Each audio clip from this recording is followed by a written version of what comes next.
So maybe I'm just a contrarian asshole, but I finished not Pit of Heresy, Prophecy last time with my clanmates, and I don't see all the hype around everything. Oh, it's the best dungeon ever, and oh man, it's so amazing. Personally, I didn't like it that much. I like the visual aspect of it was very nice. It looks really cool. The final boss fight was probably one of the coolest boss fights I've seen in Jessica history, visually, like visually wise. Um, but yeah, in terms of like gameplay and all that stuff, I don't like it at all. Um, because as per usual, Bungie's measure for difficulty is let's throw you in a small ass room with a ton of shit, and yeah, let's see what happens. Um, like for instance, like the mechanics, I like that. Like let's go over things I like. I like the mechanics that where you stand is where you get killed. Um, that's cool. Again, visually, that the boss arena is pretty cool. The just in general, and that's about it. That's where it ends. Honestly, hell, even the premise of the fucking dungeon is retarded. Like I was talking, I was joking with people saying, I hope to God this fucking question, because of course it's the most dumbest, vaguest, open-ended question you can ask. Of course it has to be that way, because it's Bungie writing, right?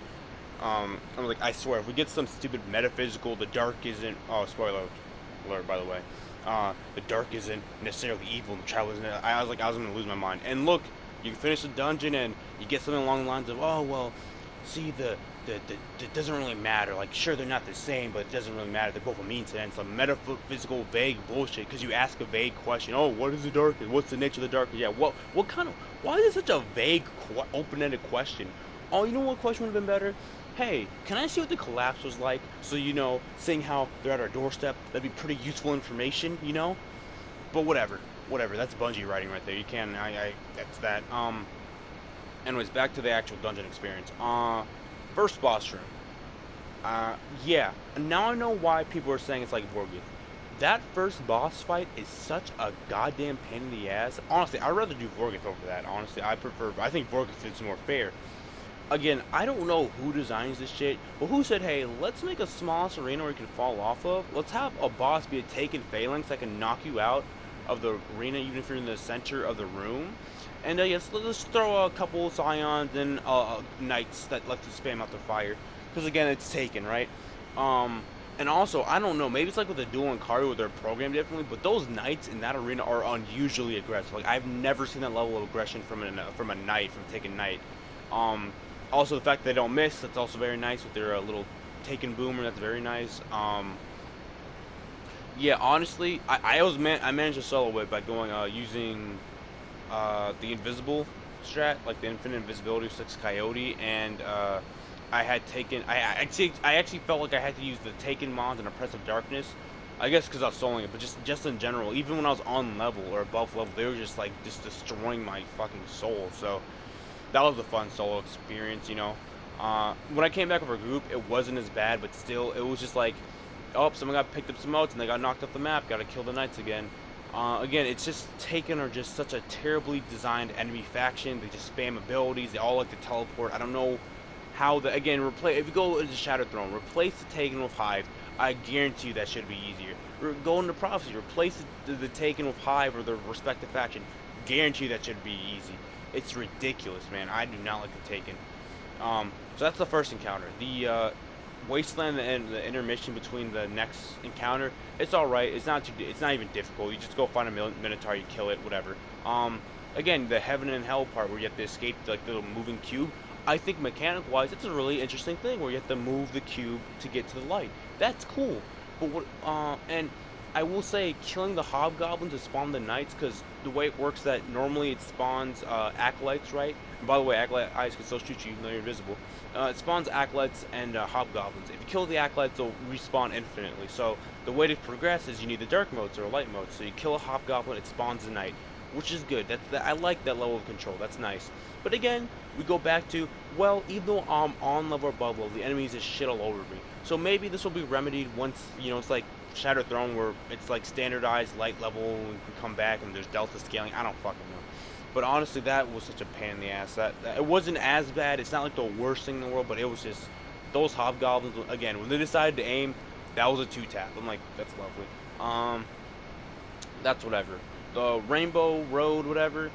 that was pretty nice. I don't have any complaints. It's a really fun little sparrow thing. Like you can, drive through it, whatever. Final boss room. Actually, I didn't hate it that much. I thought it was more fair than the what you call it, first boss, because there's a lot more spacing. There's cover. Although we'll say certain rooms are just like mean, to put it that way. Like it'll be like a really dark room with like a couple corners of light, and all your pillars will be light, because all the light and dark final boss pillars are RNG. The first one, it's always, I think it's standardized, but the final boss room, the pillars are RNG based. So again, you'll get like one of the rooms where it's like barely any light, and you get all light pillars. Like, ah, shit, whatever. Not the worst thing. Boss damage phase, actually really cool. You gotta stay close to him, and instead of just him DPSing the shit out you, he just throws up light that sends you back. And if you stay too far, and you don't come, if you stay too far away from him, you die, right? Like the hardest part of that little DPS phase is the hobgoblins, because the boss, he doesn't really shoot at you. Like he shoots at you, but he's not like taking Knight's level of aimbot and just shredding you instantly. Like that was actually pretty fair. I actually liked that boss fight. Again, visually it looked amazing. That was really fun. Like I was like a high action. You can't just stay stationary and shoot something. You have to keep moving. That was cool. That's cool. But let's talk about the rewards, right? So you get a new armor set, right? I only have 2 pieces of it, so I can't really pass judgment saying, "Oh man, this is so good or so bad." It looks like the boots, we've seen this style before from the boots. Shoulder piece is not on a hunter before, but they look kind of dinky. Let's talk about rewards, because I think you've seen it. Yeah, the Hog Booskow, whatever. They took year 1 weapons, put them with random rolls, and threw them into the Prophecy Dungeon loot pool. Am I mad? Yes and no. It would be unfair for me to say that's bullshit, because Shattered Throne and Pit of Heresy have, the Pit of Heresy have the Ultra Sorrow weapons, and which are reskins of weapons we've already had, and Dreaming City had, or sorry, Shattered Throne had Dreaming City weapons, which were unique, but it's already something that we've had. Although I will give Shattered Throne a little bit more of a pass, because again, Dreaming City weapons were unique at that time, and we've never seen them anywhere before, and you could only get them from the Dreaming City, and I guess the Menagerie now. And same with the Ultra Sorrow weapons, because even though they were reskins, so we kind of seen them, they were still unique enough to the moon where you couldn't just get one of them from some other planet. However, the Hoggow, Widow's Bite, Death Adler, those are year 1 weapons that I've had. I still have some of them in my vault. I've dismantled this rocket launcher so many times, and after all that bullshit, I get this. I'm like, and it's not even a pinnacle drop. It's not. This one isn't even a pinnacle drop. I have something that's 1052. Like, And also the stats on this armor is like, meh. I have stats that have a higher base. Like it's just like this has a base of 63. Like it's just the rewards are not worth it. Again, I think there's 3 reasons why you do a dungeon: experience, rewards, and music. The music part's optional. I really do like the music in a lot of the dungeons. This one's alright, but again, the first boss ruined my experience. The music was alright, so I'm like, okay, the rewards have to be something. And the armor set looks, I don't know, because it's not done yet, but the weapon rewards, kind of garbage. And I'll say this too, I'm sick and tired of, actually no, here, I'll segue into this by talking about the raid gear. So if you notice, I have raid gear, right? I've been doing a little chest thing, that's how I got my mods and the raid gear.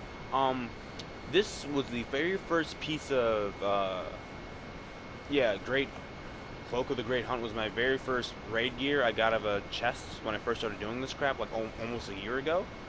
And it was capped at Forsaken levels, right? And this helmet came a couple months later.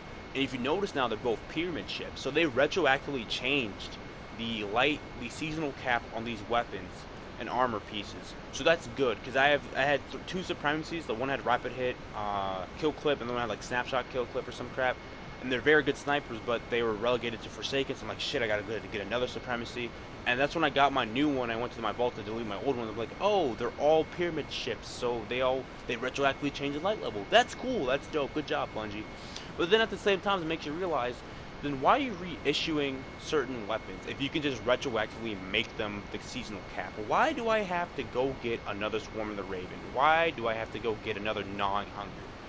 And then it makes me think, oh, I know why, because it's Bungie perfectionism again at its finest, and they want us to play the game that they want. How do you phrase it? We play the game they want us to play, right? That's why Crucible buffs and nerfs happen. That's why the seasonal mod exists, because this is Bungie's little perfection. Like, we've dealt with this shit for years. I'm personally fed up with it. I'm sick and tired of this fucking perfectionist shit. Why not let people use what they want to use? I get it. If something like a Recluse exists and it's busted, fine. Even though it shouldn't pass testing, fine. Nerf it. I'm fine with shit like that. But like, this is another side tangent. But like, let's look at the current meta, right? With set a 600 round per minute auto rifles like Arc Logic and Gnawing Hunger. 0.7 time to kill, right, for an auto rifle. Remember when Luna's was and Not Forgotten Right its full power? What was the time to kill? Was it 0.67 or something? Or and I think the two tap was like 0.5 or something. If you would have put that in today's meta, Luna's Howl would not even seem nearly as broken as it was before. It's because it seemed as bad as before because nothing could really hit that hard. Because the last word I think didn't come around until later that year, so nothing really had that time to kill. And then Recluse came out, and everyone's like, "Oh shit!" But again, I do not like this Bungie perfectionism where they want certain weapons to shine one season or one year and then nerf them so the other weapons can shine. Because again, if they buffed auto rifles and left Luna's would never have been nerfed. If you told me a year from now, auto rifles would have a .7 time to kill, I'd be like, okay, then there's no reason to nerf Luna's Howl. Because to get that was such a pain in the ass, and to get Not Forgotten, I feel bad for those people because that was even worse. And I know some people paid for that shit, so that's just yikes. Anyways, going back to the seasonal mods. Again, I am sick and tired of this Bungie fucking perfectionism. The whole entire why isn't everything just retroactively given to us instead of reissued? It's because they're trying to limit the perk meta. They want us to use certain perks. I can understand. I will be fair. The damage one, I can understand. Because honestly, like I said before, I found that Destiny 2 was one of the, I did not like that. At least in Destiny 1, I didn't feel like I had to have a damage perk for a weapon to be good. But in Destiny 2, it's like outlaw kill clip all the way. So I can understand that. That's why they nerfed reload perks. That's why they nerfed. That's why newer weapons or returning weapons like Gnawing Hunger don't have certain perks on them. Right?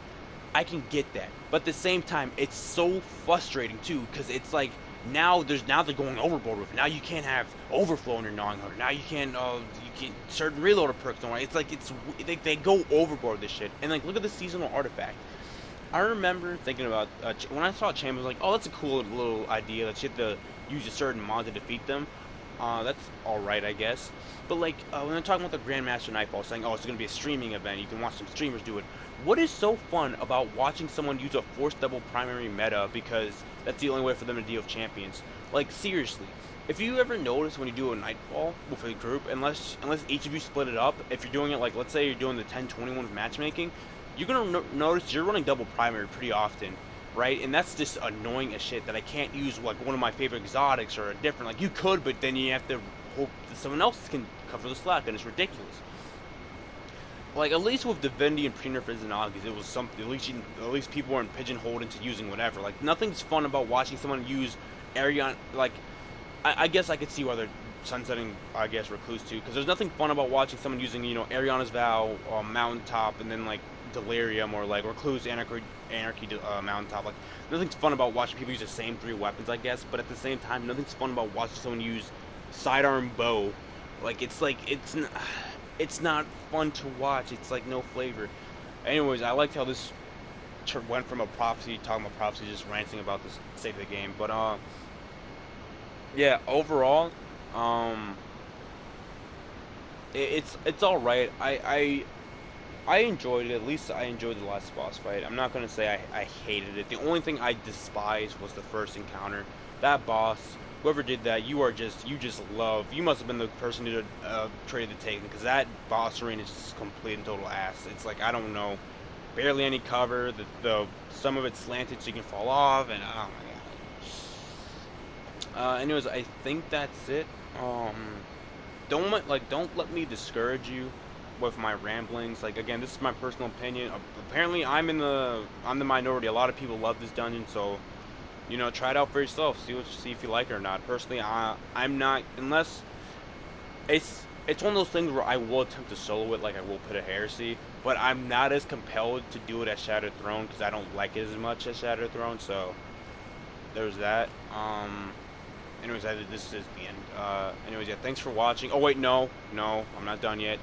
Solstice of Heroes is coming back, and I'm not doing it. I am not doing it unless they make my Solstice of Hero armor from last year retroactive with the new seasonal cap with the pyramid ship. I am not doing this year's Solstice of Hero armor. I'm dead serious. If I don't see a pyramid ship over my old Solstice armor, I am done. Because to grind that shit took fucking forever. Okay, and I'm sick and tired of this game not respecting my time. Okay, if I want to have my time, disrespected, I'll be playing Warframe. Well, I do. That's the joke, I guess.